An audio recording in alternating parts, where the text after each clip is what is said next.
মাগদুব হচ্ছে ইহুদিরা। মাগদুব কারা বলেন না, কারা? আর দল্লিন অভিশপ্ত কারা? ইহুদিদের। অভিশপ্ত হওয়ার কারণটা কি? আল্লাহ রাব্বুল আলামিন বলেন, শোনো কারণ কি।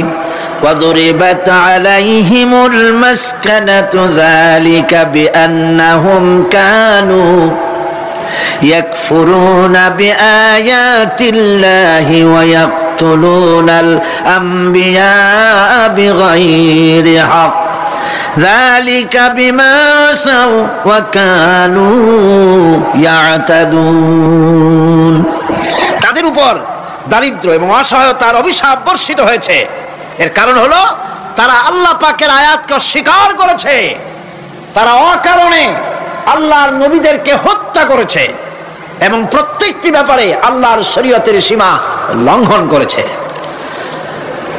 যুরিবাত আলাইহিমুল যিল্লাতু ওয়াল মাসকানা ওয়া বাউ বিগাদাবিন মিনাল্লাহ।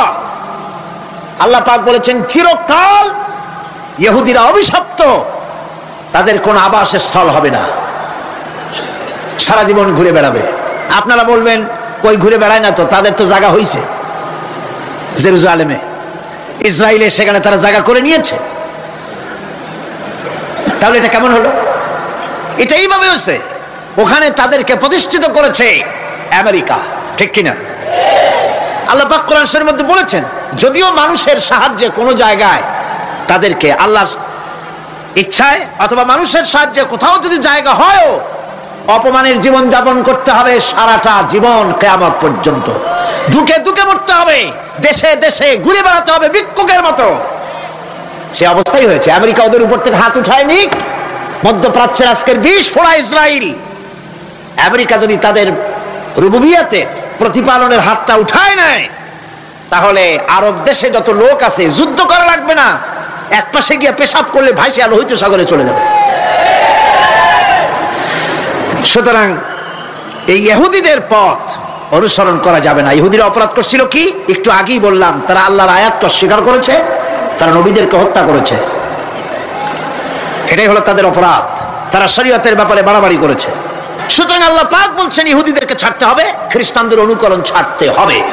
ইহুদি খ্রিস্টান সকলের অনুকরণ ছেড়ে দিয়ে নিয়ামত প্রাপ্ত ওই 4 শ্রেণীর লোকের অনুসরণ করতে হবে, তাহলেই খাঁটি মুসলমান হওয়া যাবে। কাল আলহামদুলিল্লাহ। শুকর করা, কৃতজ্ঞতা প্রকাশ করার সূরা।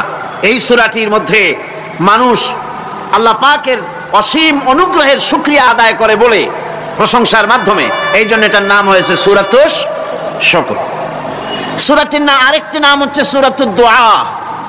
এই সূরাটি একটি দোয়া, একটি প্রার্থনা, আল্লাহ পাকের কাছে প্রার্থনা করা হয়, সেজন্য এটার নাম হচ্ছে সূরাতুদ দোয়া। এর আরেকটি নাম হচ্ছে সূরাতুস সুআল, অর্থাৎ কামনা করার সূরা, আল্লাহর কাছে চাওয়ার সূরা। এই সূরায় অনেক কিছু আছে যা আল্লাহর কাছে চাওয়া হয়। এই সূরাটি, এর আরেকটি নাম হচ্ছে সূরাতুশ শিফা, অর্থাৎ প্রতিষেধক, রোগ ব্যাধি ইত্যাদি মুক্ত হওয়ার জন্য। সূরা ফাতিহা, আপনারা আল্লাহর ওলিদের কাছে, ওলামাদের কাছে যে যান, পানি নিয়ে, তেল নিয়ে, কালো জিরা নিয়ে, ওনারা যা পড়ে ফু দেন, সেই গোপন কথাটা বলে দেই, সেটা হচ্ছে সূরা ফাতিহা। সূরা ফাতিহা কোন কোন কিতাবে মুফাসসিরিন ইকরাম লিখেছেন, মুহাদ্দিসিনরা লিখেছেন যে দুরারোগ্য ব্যাধি, কোন ওষুধ ভালো হচ্ছে না, প্রতিদিন 40 বার করে সূরা ফাতিহা পড়ে পানিতে দম করে ফজরের পরে 41 দিন যদি এভাবে সেবন করে, সেই দম করা পানি দুরারোগ্য ব্যাধিও আল্লাহ পাক ভালো করে দিবেন। সুবহানাল্লাহ। এটা হচ্ছে সূরাতুশ শিফা। এটাকে বলা হয় সূরাতুস সালাত। নামাজ হবেই না সূরা ফাতিহা ছাড়া, নামাজ সূরা ফাতিহা ছাড়া হবে না। এই জন্য লা সালাতা লিমান লাম ইয়াকরা বিফাতিহাতিল কিতাব, হাদিস শরীফে এসেছে সূরা ফাতিহা ছাড়া নামাজ শুদ্ধ হবে না, নামাজ জায়েজ হবে না। সেই জন্য এটার নাম হচ্ছে সূরাতুস সালাত। কোরআনে কারীমের এই সূরাটি, এটাকে হযরত পীর সাহেব কেবলা একটি আয়াত তেলাওয়াত করে বলেছেন, সাবউল মাসানি। এটা হচ্ছে নিত্য পাঠনীয় সপ্তবাক্য, যে 7টি বাক্যকে সবসময় পড়া লাগে। তার মানে হচ্ছে যে ব্যক্তি নামাজ পড়ে 5 ওয়াক্ত, 24 ঘন্টার ভিতরে সূরা ফাতিহা একেবারে কম করেও যদি হয় তাহলে 40 বার এই সূরা 24 ঘন্টায় নামাজি ব্যক্তিকে পড়তে হয়। এই জন্য সবসময় পাঠনীয় এই সূরাটি মোট অক্ষর সংখ্যা হচ্ছে 113, শব্দ সংখ্যা হচ্ছে 25টি। এটি হচ্ছে সূরা ফাতিহা, একটি রুকু, 7টি আয়াত। নাজিলের অবতীর্ণ হওয়ার স্থান হচ্ছে মক্কা আল মুকাররমা। রাসূল করিম সাল্লাল্লাহু আলাইহি ওয়াসাল্লামের মক্কি জিন্দেগিতে সূরাটি অবতীর্ণ হয়। শুরু হচ্ছে সূরা ফাতিহা, আলহামদুলিল্লাহি রাব্বিল আলামিন। সূরা ফাতিহা আমি বলি এটি যেন একটি অভিনন্দন পত্র। এটি কি? অভিনন্দন পত্র। বান্দা দিচ্ছে তার রবকে, রবের ভাষায় শেখানো অভিনন্দন পত্র বান্দা তার রবকে প্রকাশ করছেন, দিচ্ছেন। অভিনন্দন পত্রে 3টা জিনিস থাকে, আপনারা লক্ষ্য করে শুনলে বুঝতে পারবেন ইনশাআল্লাহ। একবার ভাবুন যে কত বড় কথা, 30 পারা কোরআনের মধ্যে যা আছে তার সবটা আল্লাহ পাক তার সারাংশ সূরা ফাতিহায় ঢুকাইছেন। তাহলে এটা জিনিসটা কি এটা বুঝতে হবে, এবং সেই ধরনের অন্তর নিয়ে মন নিয়ে বসতে হবে আর বুঝতে চেষ্টা করতে হবে। আমি ধীরে ধীরে আপনাদের সামনে পেশ করব ইনশাআল্লাহ, বিইজনিল্লাহ, বিমাশিয়াতিল্লাহ, বিফদলিল্লাহ। সূরা ফাতিহার মধ্যে আমি বলেছি এটা একটি অভিনন্দন পত্রের মতো। কিরকম?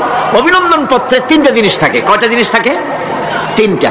প্রথমে থাকে প্রশংসা। অভিনন্দন পত্রে প্রথমে কি থাকে? প্রশংসা। 2 নম্বরে থাকে পরিচয়। 3 নম্বরে থাকে দাবি। 3 নম্বরে থাকে দাবি। প্রথমেই দাবি করা হয় না, এটা ঠিক না। প্রথমেই প্রশংসা। সমস্ত অভিনন্দন পত্র আপনারা দেখবেন, মন্ত্রী আসুক, প্রেসিডেন্ট আসুক, অভিনন্দন পত্র পেশ করা হয়, সুন্দর ভাষায় লেখে, হে সংগ্রামী জননায়ক, গরিবের বন্ধু, জাতির কিছু একটা, এইভাবে করে বহুত প্রশংসা করে তারপরে তার নাম খুঁজে পাওয়াই মুশকিল প্রশংসার ঠেলায়। আপনার আগমনী বার্তায় আমাদের এই চট্টগ্রামের আকাশ বাতাস মুখরিত, আবাল বৃদ্ধ বনিতা আনন্দে উদ্বেলিত, কে কি করবে দিশে করতে পারছে না। এরকম প্রশংসা। এই প্রশংসা দিয়ে তারপরে বলে আমরা চট্টগ্রাম কলেজের কর্তৃপক্ষ, আমাদের বেড়া নাই, টিন নাই, চাল নাই, ইট নাই, সিমেন্ট নাই, আমাদের এগুলি দাবি। তাহলে প্রথমে গেল প্রশংসা, 2 নম্বরে পরিচয়, 3 নম্বরে দাবি। মূলত এই ভদ্রতা প্রথমে কেউ বলে না, মন্ত্রী সাহেব চিটাগংয়ে আসছেন তো আমাদের দাবি না মিটাইয়া ঠ্যাং আস্ত নিয়ে ঢাকা ফিরতে পারবেন না, এরকম বলে নাকি? এরকম বললে কিছুই পাওয়া যাবে না। মূলত এই যে ভদ্রতা, এই শালীনতা, এই শিষ্টাচার শিক্ষা দিয়েছে আল কোরআন। সুবহানাল্লাহ। কোরআনে কারিমে যে রব বলা হয়েছে তার অর্থ হচ্ছে, তার অর্থ ব্যাপক, অনেক বিশাল এর অর্থ। এ রব কাকে বলে আমি রবের সমস্ত ব্যাখ্যা করতে পারবো না, তবে অল্প কথায় এমন ভাবে বলতে চেষ্টা করব যাতে করে আপনাদের বুঝে আসবে ইনশাআল্লাহ। আমরা বলি ইনশাআল্লাহ। এখন আপনারা যদি আমাকে প্রশ্ন করেন যে অত কথা বুঝি না, এক লাইনে এক বাক্যে বুঝায় দেন রব কাকে বলে, তাহলে আমি কথাটা এইভাবে বলবো, যাহার যখন যে জিনিসের যতটুকু প্রয়োজন তাহাকে তখন সেই জিনিস ফরিয়াদ করার আগে যিনি পৌঁছে দেন তার নাম হচ্ছে রব। এ রব হচ্ছে তার মধ্যে রুবুবিয়তের সম্পূর্ণ কোয়ালিটিতে ভর্তি। আল্লাহ পাকের মধ্যে রুবুবিয়তের কোয়ালিটি। রব শুধু সৃষ্টি করেই ছেড়ে দেন না, প্রতিপালন করেন, পূর্ণতায় পৌঁছে দেন। সুবহানাল্লাহ বলতে ইচ্ছে করে না ভাইরা? দেখেন আল্লাহ রাব্বুল আলামিন এমন রব, বাংলাদেশের কুকুর আর আমেরিকা ইউরোপের শীত প্রধান দেশের কুকুর একরকম নয়। আমাদের দেশের পশু ইউরোপ আমেরিকার শীত প্রধান দেশের পশু একরকম নয়। তার কারণ হলো আমাদের দেশে শীত কম, নাতিশীতোষ্ণ অঞ্চলের মধ্যে খানিকটা পড়ে যায়, এখানে পশুদের গায়ে কম পশম থাকলে কোনো অসুবিধা নাই। ভেড়া, ঘোড়া, কুকুর, বন্য প্রাণীকে কেউ তো কম্বল দেয় না, ল্যাপ দেয় না, রাজাই দেয় না, খাতা দেয় না, চাদর দেয় না। আল্লাহ রাব্বুল আলামিন তিনি এমন রব, শীত প্রধান দেশের পশুদের গায়ে পশম দিয়া চিরস্থায়ী কম্বল জড়ায় দিয়েছেন। এটা হচ্ছে রব। প্রতিপালনের পদ্ধতি কি সুন্দর করে তিনি প্রতিপালন করছেন, কি সুন্দর করে তিনি পশু পক্ষীগুলিকে তাদের আহার জোগাড় করছেন, প্রতিপালন করছেন। তিনি রব, মানুষকে সৃষ্টি করেছেন, আমাদেরকে সৃষ্টি করেছেন, সব প্রয়োজন মিটাইছেন। সুবহানাল্লাহ ওয়া বিহামদিহি, সকল প্রয়োজন মিটিয়েছেন, একটা জিনিস বাদ রাখেন না। আমি এই জন্য বলি যে কোরআন হচ্ছে বিজ্ঞানের উৎস। কোরআন বিজ্ঞানের কি? বিজ্ঞানের আবিষ্কার যত বাড়বে, বিজ্ঞান চিরটা কাল কোরআনের কাছে ভিক্ষার হাত দিয়ে এতিমের মতো দাঁড়ায় থাকবে কিয়ামত পর্যন্ত। আল্লাহ বিহামদিহি, বিজ্ঞানীরা বলেছেন আমাদের এই পৃথিবীটা, আল্লাহ না করুন কখনো, আমাদের এই পৃথিবীটা যদি কোনো ব্ল্যাক হোলের আওতায় পড়ে, ওর রেঞ্জে আসে, তাহলে মাত্র 2 সেন্টিমিটারের মধ্যে পৃথিবীটা তার ঘনত্ব লাভ করে ব্ল্যাক হোলের মধ্যে অদৃশ্য হয়ে যাবে, হারায় যাবে, অস্তিত্ব থাকবে না। আল্লাহ পাক, আশ্চর্য লাগে আমার বিজ্ঞানের বইপত্র যখন পড়ি, আমার কাছে আশ্চর্য লাগে 1400 বছর আগে নবী কোনো বিজ্ঞানাগারে পড়াশোনা করেন নাই, কোন সায়েন্স নিয়ে রিসার্চ করেন নাই, সেই নবীর মুখ থেকে এমন বিজ্ঞানময় কোরআন আল্লাহ বের করালেন, যা আজকের পৃথিবীর মডার্ন যুগের বিজ্ঞানীরা কোরআনের কাছে এতিম হয়ে দাঁড়ায় আছে। পৃথিবীর কোন বিজ্ঞানী বলতে পারবে না যে কোরআনে কারিমের অমুক আয়াতটা আনসাইন্টিফিক, এটা হাদিস আমাদের বিজ্ঞানের সাথে মিল খায় না, এমন কথা বলতে পারবে না। বরং কোরআন সার্টিফাই করবে তোমার এই বক্তব্য, তোমার এই থিওরি মোস্ট আনসাইন্টিফিক, কোরআন বলবে। ওরা বলতে পারবে না যে আয়াতটা আনসাইন্টিফিক। সুতরাং কোরআন হচ্ছে মহান বিজ্ঞানময়, কোরআন হচ্ছে আল্লাহ পাকের দেওয়া এক মহান বিধান, যে কোরআনের কারণে আল্লাহ পাক আমাদেরকে হেদায়েত দান করেছেন। সুতরাং এই কোরআন হচ্ছে, কোরআনের মধ্যে যা আছে, গোটা কোরআনে যা আছে সব সূরা ফাতিহায় আছে। সুবহানাল্লাহ ওয়া বিহামদিহি।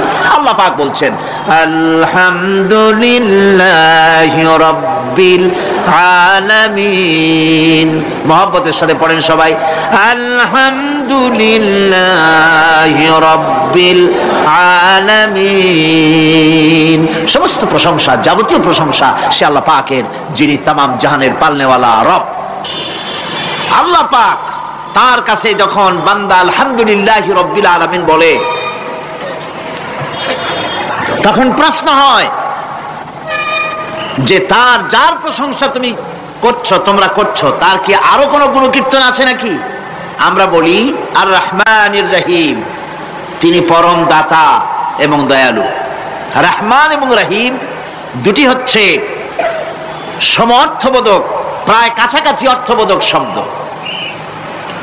অসীম মেহেরবান এবং বিশেষ করুণাময় তিনি, যিনি রহমান এবং রহিম।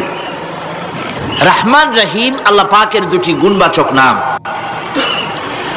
রহমান অপেক্ষা রহিম অপেক্ষা রহমান, এটা হচ্ছে বেশি ব্যাপক অর্থবোধক, যার জন্য তাফসীরে বলা হয়েছে আর রহমানু যুর রাহমাতিশ শামিলা বিজামিল খালায়েক ফিদ দুনিয়া ওয়াল মুমিনিনা ফিল আখিরাহ।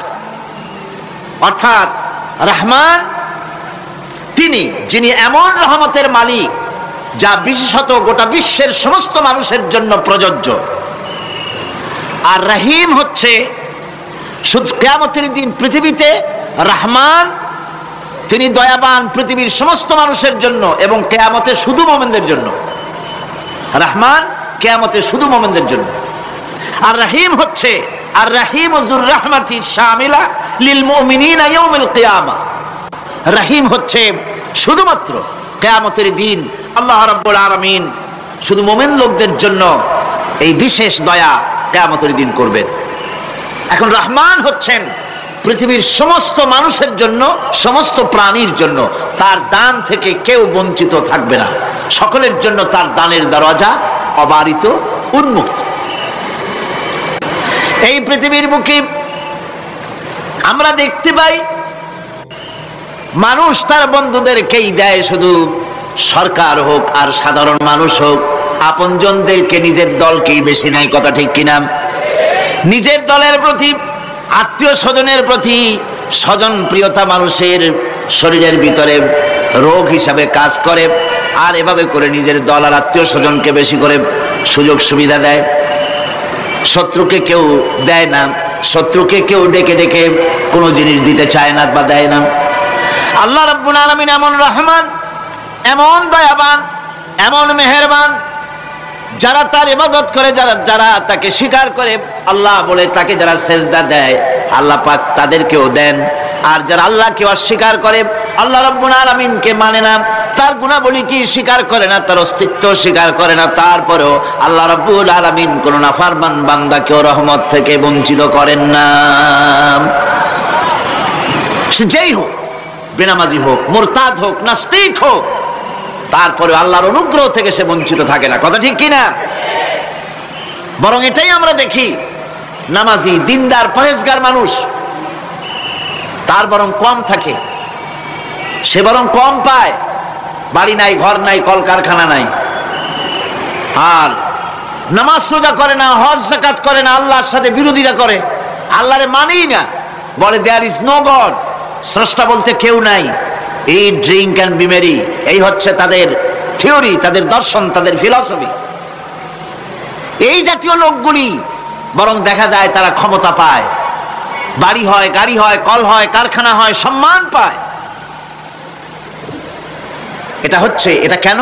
এর কারণ হচ্ছে আল্লাহ রাব্বুল আলামিন এই পৃথিবীর কোনো মূল্য দেন না।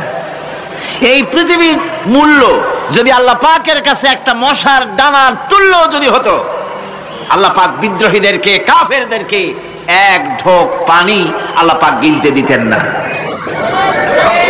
এবার চিন্তা করেন, আল্লাহর ব্যাপারে যে দৃষ্টান্তটা দেওয়া হয়েছে, দৃষ্টান্তটা কত গুরুত্বপূর্ণ। মশার দানার তুল্য, মশার দানার তুল্য এই পৃথিবীর দাম নাই আল্লাহর কাছে। আপনাকে যদি কেউ 10 লক্ষ মশার দানা বহু কষ্ট করে জোগাড় করিয়া যদি কেউ দেয়, তাহলে আপনি কয় টাকা দিয়ে কিনবেন? 4 পয়সা দিয়েও একজনে বলছে 4 পয়সা দিবে না। তাহলে বোঝেন এর কোনো মূল্য নাই। একটা মশার দানার তুল্য মূল্য আল্লাহ পাক এই পৃথিবীর দেন না, যার কারণে অবারিত উন্মুক্ত হস্তে আল্লাহ পাক সমস্ত মানুষের জন্য, প্রাণী জগতের জন্য তিনি করুণা করেছেন সকলকে। এই করুণাময় রহমান আল্লাহ পাক, তিনি গুনাহগারদেরকে, যারা আল্লাহ পাকের ফরমাবরদারি করতেছে, তাদেরকে সকলকে আল্লাহ পাক সমানভাবে তার জিনিসগুলিকে তিনি দিয়ে দিচ্ছেন। তাই রহমতের মধ্যে আছে স্নেহ, আছে প্রীতি, আছে অনুগ্রহ। আল্লাহ পাকের রহমতটা কি জিনিস?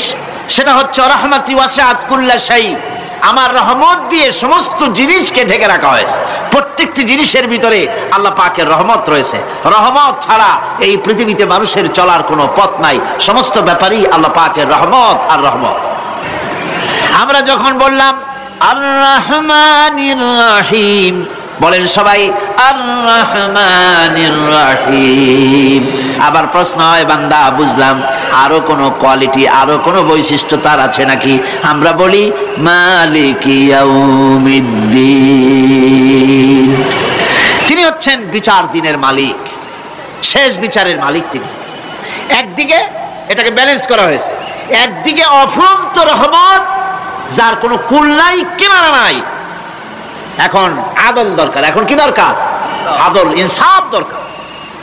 আল্লাহ পাক একদিকে অফুরন্ত রহমত আর নিয়ামত দিয়ে পৃথিবীকে ছেড়ে রেখেছেন, অপর দিকে বলেছেন আমি হচ্ছি বিচার দিনের মালিক, সেদিন আমি বিচার করব।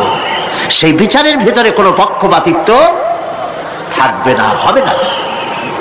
সেখানে তিনি হবেন আহকামুল হাকিমিন, ওইটা হবে সুপ্রিম কোর্টের সুপ্রিম কোর্ট।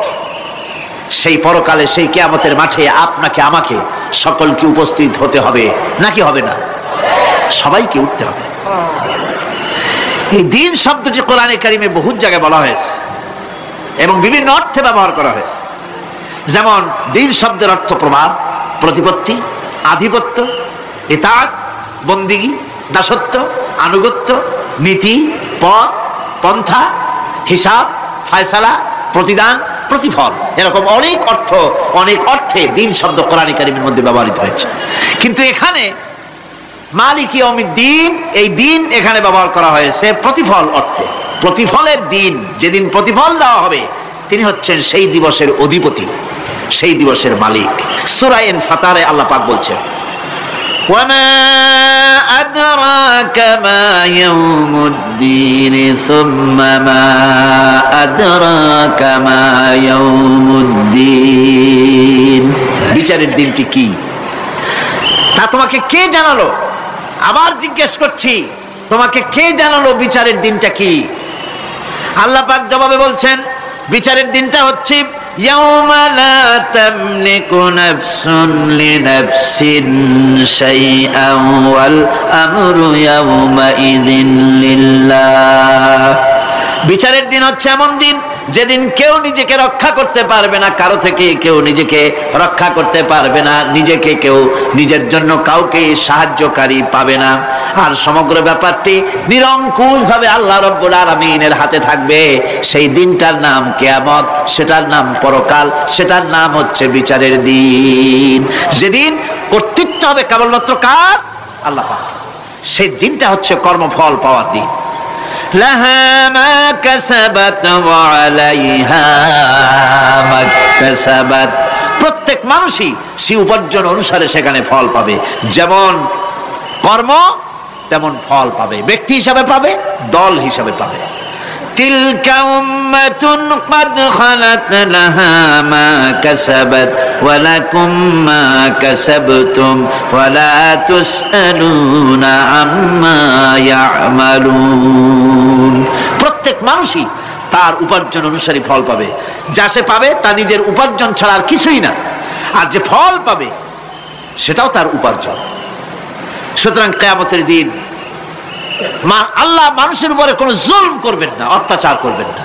আল্লাহ পাক তো তার বান্দার জন্য জুলুমকারী নন, ঠিক কি না? আল্লাহ পাক বলছেন, মান আমিলা সালিহান ফালিনাফসিহি ওয়া মান আসাআ ফাআলাইহা ওয়া মা রাব্বুকা বিযাল্লামিন লিল আবিদ।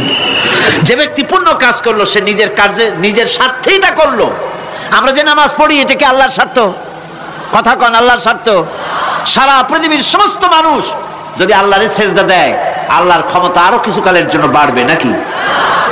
সমস্ত মানুষ যদি আল্লাহকে অস্বীকার করে, বিদ্রোহী ঘোষণা করে, বিদ্রোহ ঘোষণা করে, তাতে কি আল্লাহর ক্ষমতা শেষ হয়ে যাবে? নাউযুবিল্লাহি মিন যালিক। যেমন ছিলেন তেমনই থাকবেন। সুতরাং আমরা যা করি, আমরা নামাজ পড়ি নিজেদের জন্য, আল্লাহকে খুশি করার জন্য, কিন্তু কল্যাণটা আমার। কল্যাণটা কার? আমার। রোজা, হজ, যাকাত, তেলাওয়াত যা করি সব আল্লাহকে খুশি করার জন্য, কিন্তু স্বার্থ পুরাটাই আমার। আমার কল্যাণের জন্যই আমি করি। এবং আল্লাহ হচ্ছেন তিনি তোমাদের রব। ওমা রাব্বুকা বিযাল্লামিন লিল আবিদ। তোমাদের রব হচ্ছেন তিনি যিনি বান্দাদের উপরে কখনো অত্যাচার করেন না, জুলম করেন না, মেহেরবানি দিয়ে যিনি ছেয়ে রাখেন, তিনি হচ্ছেন আল্লাহ পাক। সুতরাং সেই কিয়ামতের মাঠে আল্লাহ পাকের দরবারে আমাদের সকলকেই উঠতে হবে। আল্লাহ পাকের দরবারে আমাদের সামনে, আল্লাহ পাকের সামনে দাঁড়াতে হবে। সেদিন আমাদেরকে কেউ বাঁচাতে পারবে না। সেদিন আল্লাহ পাক এর দরবারে যেন আমরা আসামি না হই, সেজন্য এই পৃথিবীতে কোরআন অনুযায়ী আমাদের জীবন করতে হবে, সুন্নাহ অনুযায়ী জীবন করতে হবে। তাহলে পরকালে আল্লাহ পাকের কাছে নাজাত পাওয়া যাবে। বড় কঠিন জায়গা, বড়ই কঠিন জায়গা। এবার প্রশ্ন হচ্ছে, তোমরা যারা আমার প্রশংসা করলে তোমরা কারা? জবাবে আমরা বলছি, ইয়াকা না'বুদু ওয়া ইয়াকা নাস্তাঈন। আয় আমার রব, আমরা হচ্ছি তোমার বান্দা, একমাত্র তোমারই গোলামি করি, একমাত্র তোমারই একমাত্র তোমারই ইবাদত করি। আর কারো ইবাদত, এই শব্দটা লাগাইলে কি বোঝা যায়? যে আর কারো করি না, একমাত্র তোমারই ইবাদত করি, আর একমাত্র তোমারই কাছে সাহায্য প্রার্থনা করি। আমরা তোমার বান্দা। এবার প্রশ্ন হচ্ছে, চাও কি? পরিচয় তো শুনলাম, চাও কি? আল্লাহ রাব্বুল আলামিন আমাদেরকে শিখাই দিলেন, কত বড় মেহেরবান তিনি, কত দয়ালু তিনি, তার কাছে চাওয়ার ভাষাটাও তিনি আমাদের শিখাই দিলেন। জনে কোন সুবহানাল্লাহ। রব্বুল আলামিন আমাদের শিখালেন এভাবে চাও, ইহদিনাস সিরাতাল মুস্তাকিম সিরাতাল্লাযীনা আন'আমতা আলাইহিম গায়রিল মাগদুবি আলাইহিম ওয়ালাদ-দাল্লিন। আয় আল্লাহ, ইহদিনাস সিরাতাল মুস্তাকিম, একটা রাস্তা চাই, সহজ সরল সঠিক একটি পথ চাই তোমার কাছে। সেই পথটা চাই যে পথ হচ্ছে নিয়ামত প্রাপ্তদের, অভিশপ্ত এবং পথভ্রষ্টদের পথ নয়, যে পথ নিয়ামত প্রাপ্তদের, ওই ধরনের একটা পথ আমরা চাই। পথ দেখাবার মালিককে কোরআনে কারীম বলছে, আল্লাহ রাব্বুল আলামিন বলেন, ওয়া আলাল্লাহি কাসদুস সাবিলি ওয়া মিনহা জাইরুন ওয়ালাউ শাআ লাহাদাকুম আজমাইন। ওয়া আলাল্লাহি কাসদুস সাবিল, সোজা রাস্তা বলে দেওয়ার দায়িত্ব আমি আল্লাহর। সোজা রাস্তা বলে দেওয়ার দায়িত্ব কার? তিনি বলছেন বলার দায়িত্ব আমার, সোজা রাস্তাটা আমি বলে দেব।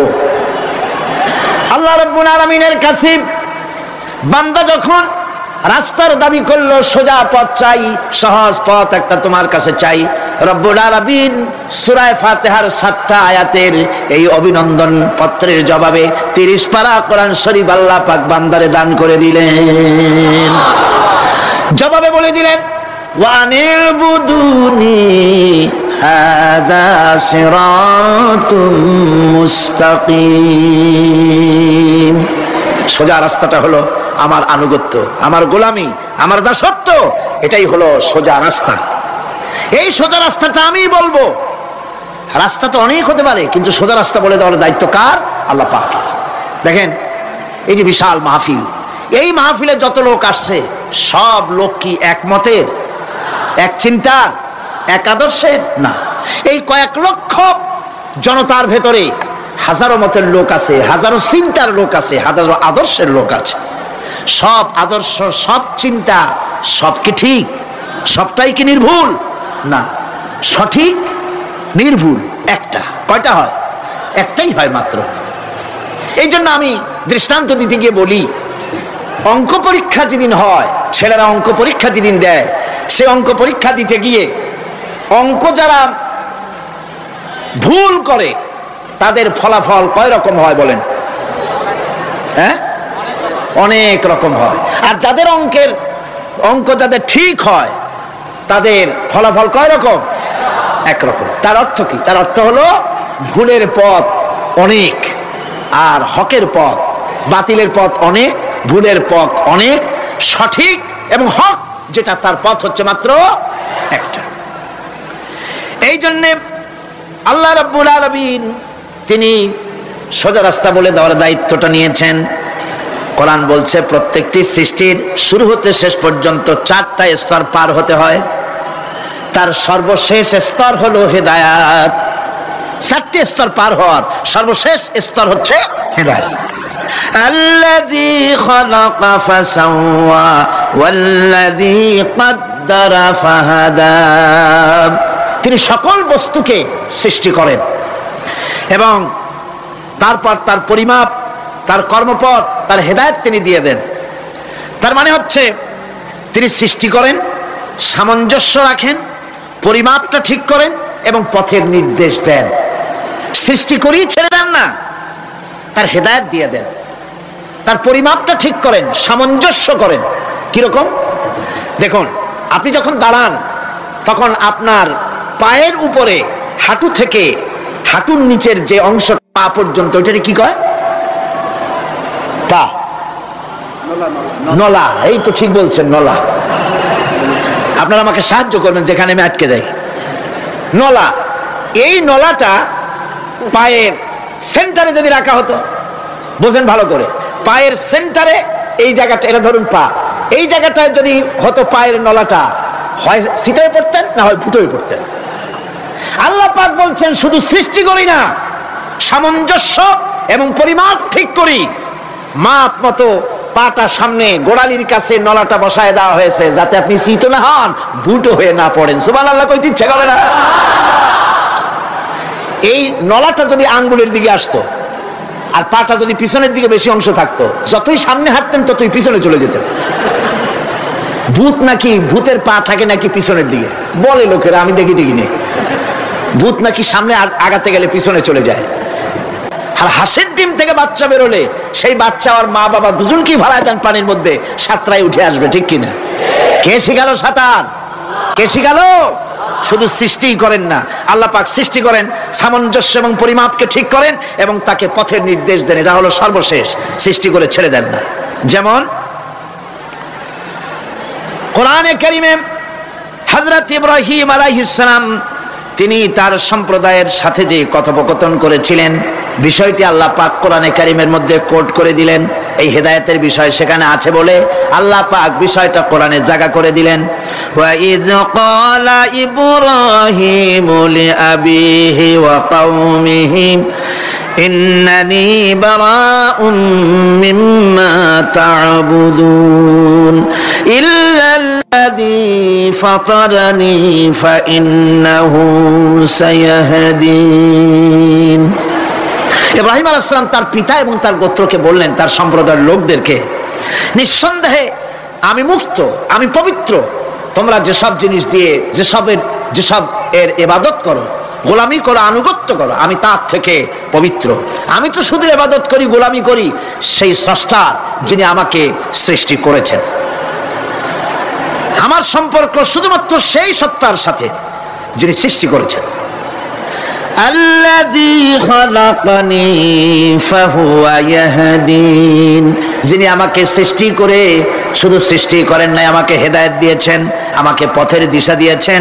ওয়াল্লাযী হুয়া ইউতঈমুনি ওয়া ইয়াসকিন, যিনি আমাকে সৃষ্টি করেছেন তিনি হেদায়েত দিয়েছেন, আর আমি যখন তৃষ্ণার্ত হই তিনি আমাকে পান করান, আমি যখন ক্ষুধার্ত হই তিনি আমাকে আহার দেন।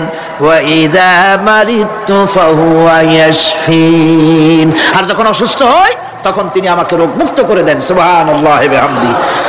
ইন্না হাদাইনাহুস সাবিলা ইম্মা শাকিরান ওয়া ইম্মা কাফুরা, নিশ্চয়ই আমি তাদেরকে তাদের কর্মপন্থা প্রদান করেছি, আমি তাদেরকে হেদায়েত দিয়েছি, চলার পথের দিশা দিয়েছি। এখন ইচ্ছে করলে সে কৃতজ্ঞ হতে পারে, ইচ্ছে করলে অকৃতজ্ঞতার পথ অবলম্বন করতে পারে। আমি তাকে হেদায়েত দিয়ে দিয়েছি, পথ দেখিয়ে দিয়েছি। ডান এবং বাঁ দুটি রাস্তা আল্লাহ পাক দেখিয়ে দিয়েছেন। আসহাবুল ইয়ামিন, আসহাবুল শিমাল, একটা ডানপন্থী আর একটা বামপন্থী। আমাদের দেশে কিছু লোক আছে, নাম মুসলমান, কিন্তু বলে যে আমরা বামপন্থী আন্দোলন করি, অথচ সমস্ত ডানপন্থীদের জায়গা হবে জান্নাতে যদি জান্নাতের আমল করতে পারে। ডানপন্থীদের নেতা হচ্ছেন দুনিয়ার সমস্ত পয়গম্বরেরা, আর বামপন্থীদের নেতা হলো শয়তান। বামপন্থীদের নিয়ে শয়তান যাবে কিয়ামতে জাহান্নামে। আল্লাহ পাক রাস্তা বলে দিয়েছে।